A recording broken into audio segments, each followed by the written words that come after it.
Hey Crafty fam, it's Alex Vanover and welcome back to my craft room. And in this video, I'm going to be talking to you about the supplies that you need to get started if you want to start making epoxy tumblers and other epoxy crafts. I know firsthand how confusing it can be when you're trying to gather all your supplies, figure out what you need to have on hand to get started. So I created a really helpful list that I hope is going to help you guys make that process a lot simpler and a lot easier. So I put that over on my blog, so you can find that in the description of the video for the link, and it's totally free download. So if you need to, pause this video, go over to my blog and download it and come back to watch this video. But I'm also going to put it right here on the screen so that you can follow along in case you don't have it beside you. So let's get started. So right here at the top of the page, you're gonna see a link to my Epoxy Beginners playlist. And if you're unfamiliar with epoxy tumblers, I highly recommend that you start there. The first part of my playlist is a 5-video series that walks you all the way through how to do a tumbler. And since then, I've added tons of other videos and other techniques that you can do with epoxy. So that's gonna help you get a really good grip on at least epoxy tumblers. Now, this list is not limited to epoxy tumblers, but the supplies on this list are mainly geared toward epoxy tumblers. So you may need some additional things to do some other crafts, but I just wanted to get you started with the very basics. So if you haven't already seen that playlist, make sure that you go check it out. So the first section of this list is epoxy, and you'll see that I recommend Alumilite epoxy for beginners. There are so many different brands and there are so many different options when it comes to epoxy resin that I recommend beginners start with Alumilite, and then you can graduate into trying different brands if you'd like. And my favorite place to get that is 651 vinyl, so that's where it's linked on the list. And then the next item on our list is condiment bottles. And the reason I recommend those is because it's way easier to put your epoxy into condiment bottles so that when you're going to measure it in your measuring cup, it is a much smaller bottle to handle and it comes out much more controlled than if you try to pour it straight from the bottle. So you don't have to have those, but I highly recommend making sure that you do, just because it's much easier to control and you're much more likely to get an accurate one-to-one measurement of your epoxy using epoxy in your condiment bottles. You'll see in all my videos, I have my epoxy put in condiment bottles for that very reason. Before we move on to our next section, I hope that you understand that none of the things on this list are less important than the other. In my mind, they're all of equal importance, and it just happened to take up 2 pages of space. So I definitely think that everything on this list is important. Our next section of our list is going to be supplies to prep and clean up epoxy tumblers. So we'll begin with 220 grit sandpaper or higher. So I definitely would make that the most coarse sandpaper that you're going to use, and you can use that to sand down the metal in your prep. You can also use it to sand layers of epoxy in between your coats if you need it. Anytime that you see like puckering or fish eyes or anything in your epoxy, you want to sand over that and get it as smooth as you can before moving on. So you can buy that at pretty much anywhere hardware store, but you'll see that I've linked Amazon in almost every section that I could find a link for it. And the reason that I did that is because I know a lot of you guys are trying to consolidate as many trips as you can, because as I'm filming this, we're in the middle of the coronavirus pandemic. So as many of you are trying to consolidate your shopping trips in person and order online. So I gave you an Amazon alternative for almost everything that I could find on this list. And please do know that each of the Amazon links are affiliate links. So that means that if you purchase through the Amazon link, I make a small commission on your purchase at no extra cost to you, but it's just a way that I help support my content, all the things I have to buy, and all the time I put into my videos. So thanks in advance for your support. There's a disclaimer at the end of this document, but I want to be completely transparent with you guys and let you know that that's where I'm coming from. But I also genuinely think it's going to be helpful for those of you who are trying to shop online.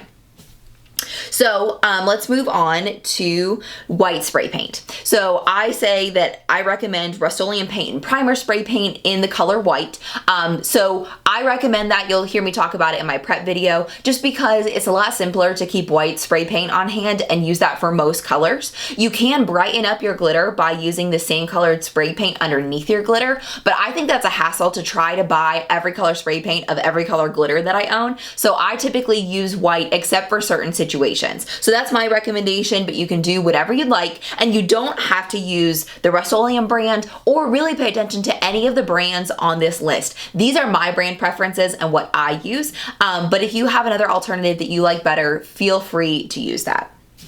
So for white spray paint, you can buy that at Walmart, Lowe's, Home Depot, pretty much anywhere, or on Amazon, of course. Then the next thing on our list is rubbing alcohol. So I prefer to use the 91% rubbing alcohol. 70% will work if you have it, but I also know that right now rubbing alcohol is really hard to find because, again, we're in the middle of a pandemic, which makes that a little bit hard. So if you have alcohol prep pads from like a first aid kit that you're not using, those will also work for this as well. And alcohol is used kind of throughout the process in different ways, in the prep, in the cleanup, and sometimes in between. So it's definitely an important factor to have. And I just put anywhere because there are so many places that you can buy rubbing alcohol that I was not about to make you a comprehensive list. But then of course you can also buy it on Amazon, and I even linked it where it comes in a spray bottle from Amazon. So I don't know if it'll come available anytime soon, and I apologize for any of the things that are not available. Unfortunately, I don't have any control over whether or not they're available, but they're still important parts of this process. So I still included everything that I use on this document, whether it's currently available or not. So the next item on our list is Dollar Tree cotton pads or coffee filters. So you can really use either one of these. I tend to prefer the Dollar Tree cotton pads, but a lot of folks like to use coffee filters when they apply rubbing alcohol to their tumblers because coffee filters don't leave any cotton residue behind like you would with a cotton ball or a cotton pad. So feel free to use whatever you have with that. And that's linked from Amazon, or you can buy that stuff pretty much anywhere.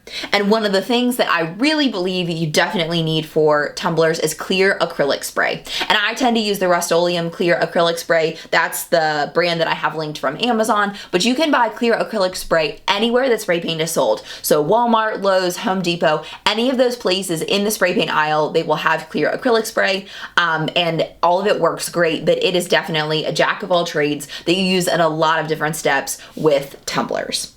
And the next item on our list is acetone. And I'm talking about real acetone in the painter's aisle at the hardware store, not nail polish remover. Now, I used nail polish remover in the beginning because I didn't know any better, and that's what I thought people meant by acetone, and that will work somewhat in a pinch, but it's definitely not as strong, so it's not gonna work as effectively, but it will work in a pinch. But to actually remove epoxy from the inside of your tumbler, I would recommend real actual acetone.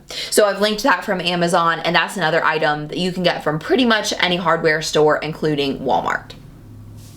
So our next section of our list is supplies to use and mix epoxy. So I like to use medicine cups to measure out my epoxy. Remember that you use epoxy in a 1-to-1 ratio, which means you're gonna add equal parts A and B together, mix them together, and that's what makes the epoxy the actual consistency that you need to apply it to your tumbler. So I use medicine cups for that. And another really, really handy thing to have is a heat gun. So I linked the one that I have from Harbor Freight, but I also found a comparably priced one on Amazon in case, again, you want to consolidate that Amazon purchase and buy everything in as few places as possible. So a heat gun is really, really helpful. A hairdryer will work in a pinch, but since a hairdryer doesn't get quite as hot as a heat gun, it's not nearly as effective. Ask me how I know, because I used to use a hairdryer before I owned a heat gun, but I did not realize that a heat gun is really only like $15, so it's really, really reasonably priced, and it's much more effective than a hairdryer. So I highly recommend grabbing one of those. And then I use wide popsicle sticks to mix my epoxy, to apply it to acrylics and all kinds of other stuff. You don't necessarily have to use wide popsicle sticks like I do, but that's my preference. So when you look at the bottom of this page, you'll see all of my social media links. So if we're not already connected on all the social media networks, make sure that you jump in and connect with me on all the platforms that you're on. So let's move to our next page. So on page number 2 of our list, the next section is safety supplies. And I know that a lot of these items are going to be hard to find again, and I'm so sorry about that. But I also want to be completely honest with you about the things that I use. And I do not recommend that you really get started until you're completely comfortable with the safety aspect of epoxy and that you have everything that you feel like you need. Everyone is going to have a different level of comfort with this, so make sure that that's custom to you. Make sure that you do your research with epoxy and all that good stuff before you get started so that you're totally comfortable. So the first thing that I use is always nitrile gloves. And I like nitrile gloves because I'm able to feel the epoxy with my fingers through the gloves, but it keeps me safe and protected from touching that epoxy. So I typically get my gloves from Harbor Freight, but I did link some from Amazon that I think would work just as well if you can get a hold of them there. And then I do wear a mask when I do epoxy. I don't necessarily in the tutorials that I do for you guys, because you wouldn't be able to understand me if I had a mask on over my face while I was talking to you. But I definitely use a mask, and ironically, I use an N95 mask, which has become super a hot commodity during this pandemic. So I linked those from Amazon as well, and I understand you may not be able to get them, so do the best that you can with the mask if you feel like you want to wear one. And this is not on this list, of course, because it's not possible, but make sure that your room is well ventilated. Don't be in a closed off area. Make sure that you have a window open if possible, a fan blowing, the door open, things like that, to make sure that you're getting good airflow whenever you're using epoxy. I also use an apron over top of my clothes. I just took an old cooking apron that I never wear anymore, and that's what I wear over top of my t-shirt when I'm working, just in case I were to spill any epoxy on my clothes, then of course I don't have to worry about it. And lastly, I like to use silicone mats and or Dollar Tree aluminum pans underneath my turner. I linked silicone mats from Amazon, but I also really like the Dollar Tree aluminum pans, especially the sheet pans that are very wide and have the real small sides. That is what I find to be the most helpful underneath my turner, because it contains my mess for the most part, and you can use it over and over and over again. And the silicone mats are beneficial because epoxy doesn't stick permanently to silicone. So if you do drip epoxy down underneath your turner, which you will, trust me, you can simply peel it off after it's already cured and throw it away, and it's not going to stick around. So the silicone mat does make it a little bit easier to clean, and I actually tend to use both of those things underneath my turner because I am super messy. Maybe you're not, and you contain your mess better than I do, but I use both of those things underneath my turner. Next, under helpful things, I have found that having bright lighting while making epoxy tumblers is super important. So I recommended a lamp from Amazon that looks a lot like an OttLight, if you guys are familiar with that brand. Really, you can use any kind of lamp.